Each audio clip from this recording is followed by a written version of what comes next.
กี่เช้าได้พี่น้องเด้อตีสี่เด้อกินข้าวมื้อกินข้าวถึงเช้า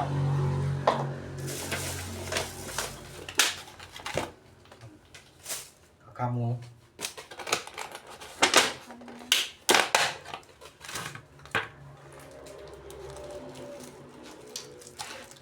ดูเขา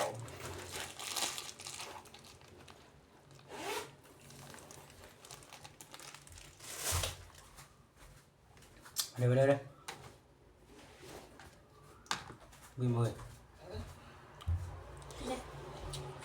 คำแต่ปะ cái mùi hiện đà đấy không thì mà ไม่แจ๋เลยชื่อก็แบบป่า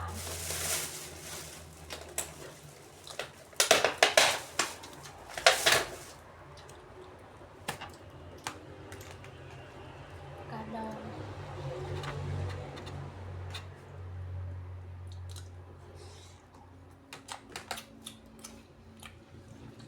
rồi không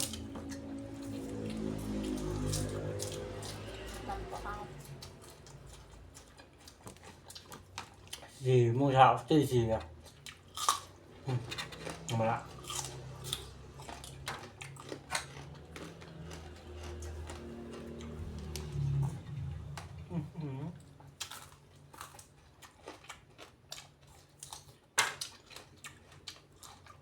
ไอ้จีนยังไปกว่าเก่า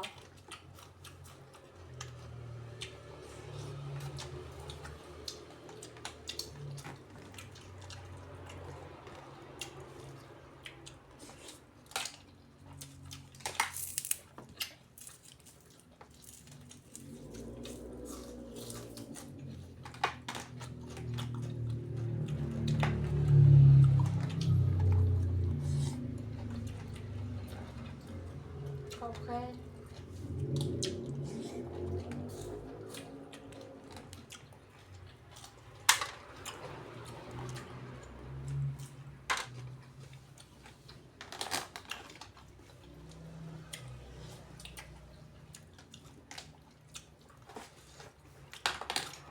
จองไม่ได้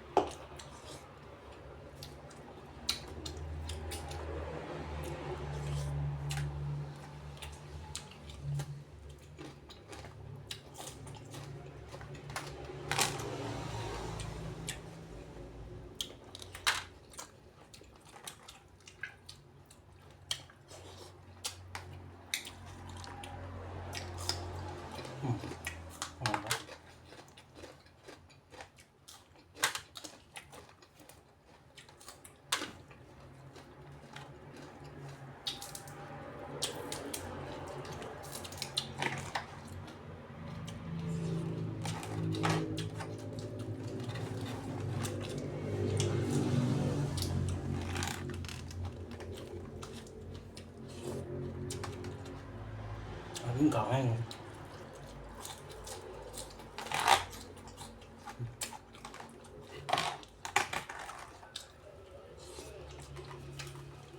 khi mua gạo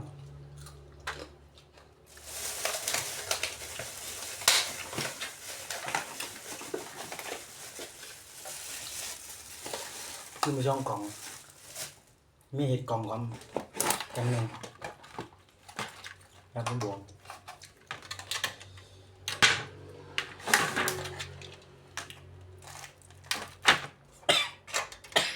น้ำมันนะน้ำมันปิด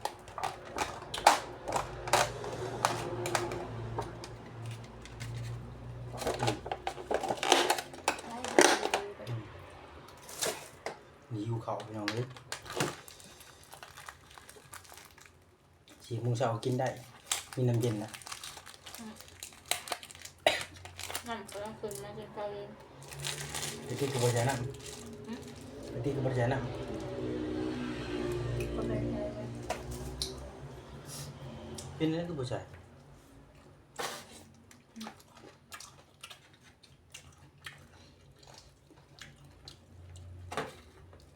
คนไม่ได้กินน้ำดีน้ำในกระตู้อันนี้น้ำต้มของ con thịt bừa tê tê tê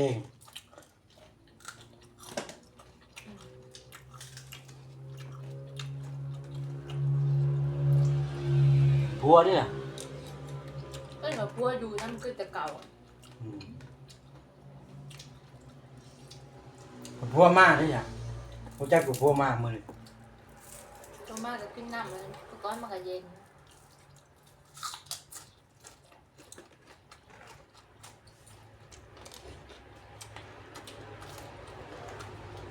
ไม่รู้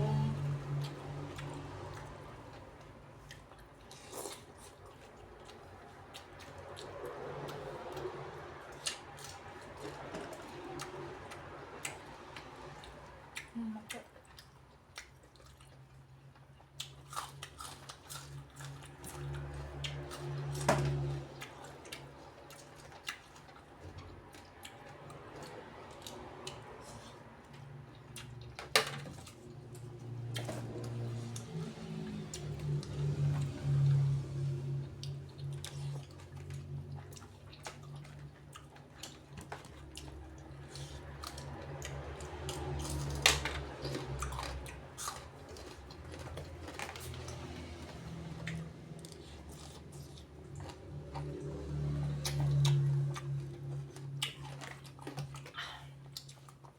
ปลาตะ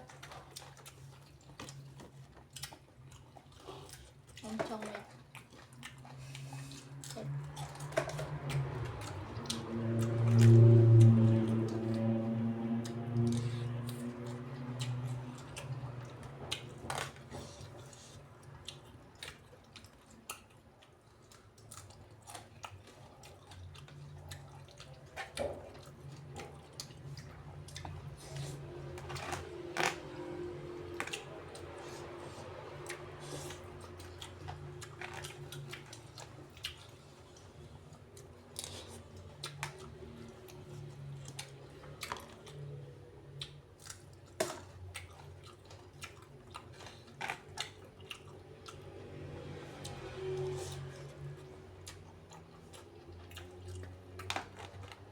ชิมแล้ว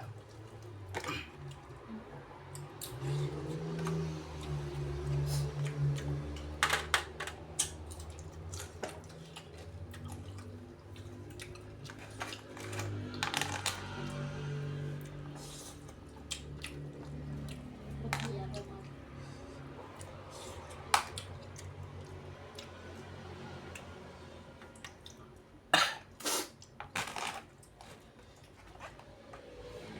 บริจาค อืม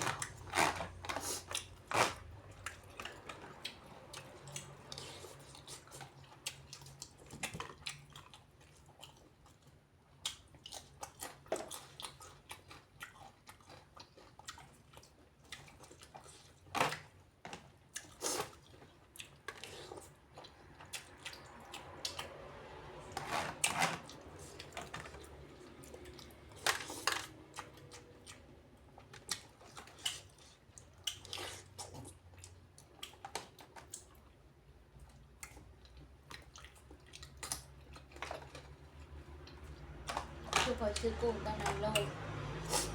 ละโลกว่าบาทก็3 โล กุ้งน้อยนะ